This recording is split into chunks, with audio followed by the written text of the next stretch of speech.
70 میں بالکل مسمار کر دیا گیا تھا. 70 عیسوی میں اسلام کے آنے سے تقریباً 500 برس پہلے مسمار کر دیا گیا تھا. اور حضرت عمر کے زمانے میں جب بیت المقدس فتح ہوا اس وقت یہاں یہودیوں کا کوئی معبد نہ تھا بلکہ کھنڈر پڑے ہوئے تھے. اس لیے مسجد اقصی قبہ صخرہ کی تعمیر کے بارے میں کوئی یہودی یہ الزام نہیں لگا سکتا کہ ان کے کسی معبد کو توڑ کر مسلمانوں نے یہ مساجد بنائی ہے. یہ ہے ان کا یہ بیان. اگر یہ 30 تاریخ کے مطابق ہو تو پھر تو ٹھیک ہے. یہ ستمبر کا پرچہ ہے ان کا اور یہ 21 ستمبر کا ایشیا ہے میرے ہاتھ میں. یہ انہی کا اخبار ہے. انہوں نے قرآن کریم کا وہ درس دیتے ہیں. درس قرآن کریم میں ایک شخص نے سوال کیا مسجد اقصی کو قبلہ اول کیوں کہا جاتا ہے جبکہ خانہ کعبہ کی تعمیر اس مسجد سے پہلے عمل میں آئی تھی. اس سوال کے جواب میں وہ یہ کہتے ہیں ابھی ابھی آپ سن چکے ہیں کہ حیدر سلیمانی سن 70 عیسوی میں تباہ کر دیا گیا تھا. حضرت عمر کے زمانے میں یا مسلمانوں کے اولی دور میں وہاں کوئی عبادت گاہ کسی قسم کی تھی ہی نہیں. ٹھیک ہے اگر یہ بات ہو تو پھر تو یہودیوں کا دعویٰ باطل ہے. ستمبر کا وہ پرچہ ہے 21 ستمبر کا یہ ہے ایشیا میرے ہاتھ میں. اس کے جواب میں وہی صاحب یہ فرماتے ہیں کہ یہ قبلہ اول اس لیے ہے کہ حضور اور آپ کے ساتھی پہلے کسی کی طرف رخ کر کے نماز پڑھا کرتے تھے. جب تحویل قبلہ کا حکم آ گیا تو اس کی وہ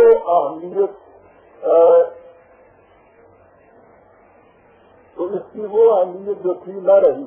لیکن قبلہ اول ہونے کی حیثیت سے مسلمانوں کے لیے یہ عبادت گاہ ہمیشہ ہمیشہ کے لیے مقدس اور محترم قرار پائی.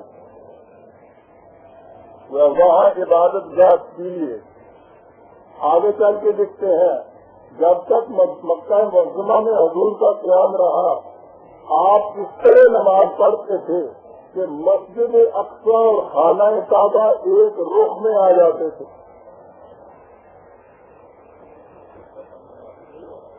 لیکن مدینے میں یہ انتظام نہ رہا کیونکہ اب ان عبادت گاہوں کے رخ مختلف سمتوں میں پڑتے تھے.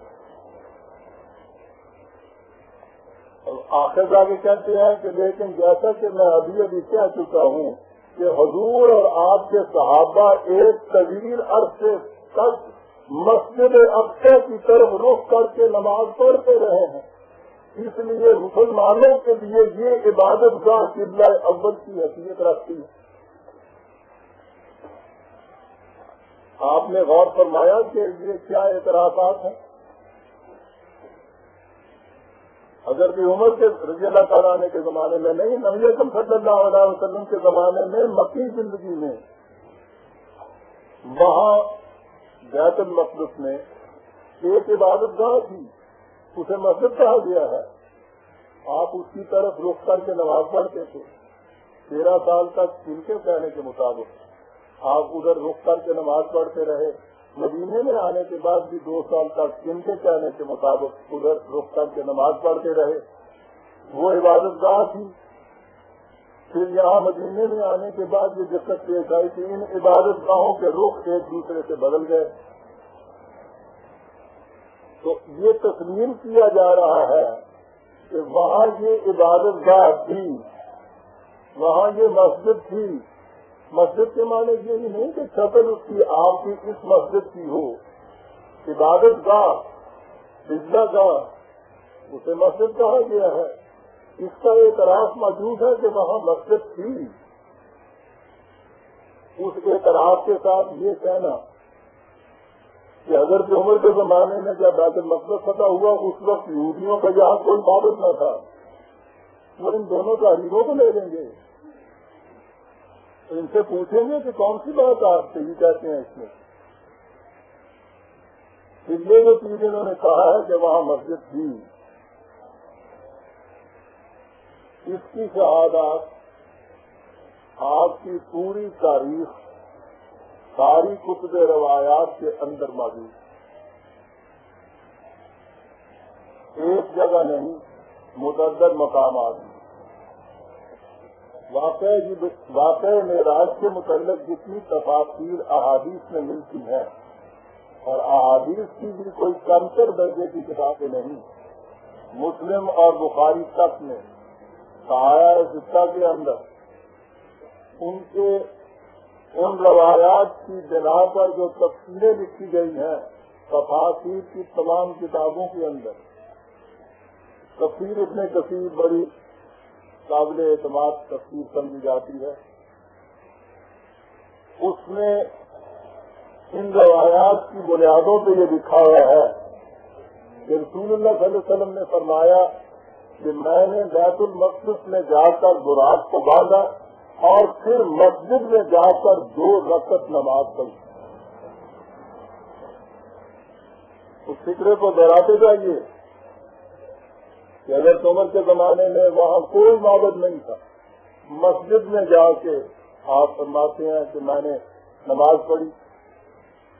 دوسری جگہ ہے کہ بیت المقدس کی مسجد کے پاس اس دروازے کے باہر براق کو باندھا، جسے باب محمد کہا جاتا ہے، مسجد کے دروازے کے باہر۔ پھر دوسری روایت میں ہے کہ صبح کے وقت نبی اکرم صلی اللہ علیہ وسلم کے خلاف لوگوں نے آ کر اعتراض کیا کہ آپ تو رات وہاں تھے، اتنی دور وہاں اس مسجد کو کیسے دیکھا ہے، یہ سفر آپ نے کیسے کیا، اعتراضات ہوئے۔ تو اس میں ایک اعتراض یہ کیا گیا، یہ بخاری کی حدیث ہے، ابن کثیر نے اس کے حوالے سے تفسیر لکھی ہے کہ اعتراض یہ بھی کیا گیا کہ آپ اگر مسجد دیکھ آئے ہیں تو مسجد کی تفصیل بتائیے۔ تو آپ نے یہ کہا کہ میں نے کچھ اس مقصد کے لیے تو مسجد یوں نہیں دیکھی تھی کہ مجھے صبح اس کا نقشہ بیان کرنا پڑے گا، میرے ذہن میں اس کا ایک دھندلا سا تصور تو تھا، لیکن اس میں مجھ سے خدشہ پیدا ہوا کہ یہ اعتراض کرنے والے اگر میں نے متعین طور پہ نہ اس کا نقشہ بتایا تو یہ کہیں گے کہ یہ شخص معاذ اللہ غلط کہتا ہے، جھوٹ کہتا ہے۔ تو یہ تردد میرے دل میں پیدا ہوا تو جبریل نے میرے سامنے لا کے اس مسجد کو کھڑا کر دیا اور میں اسے دیکھتا جاتا تھا، اور اس مسجد کے تمام دروازوں کا، دہلیزوں کا اور محرابوں کا سارا میں اس کا پورا تفصیلی نقشہ بیان کرتا چلا جاتا تھا، اور میں نے وہ بیان کیا اور لوگ مطمئن ہو گئے۔ وہ اس انداز کی وہاں وہ ایک عمارت تھی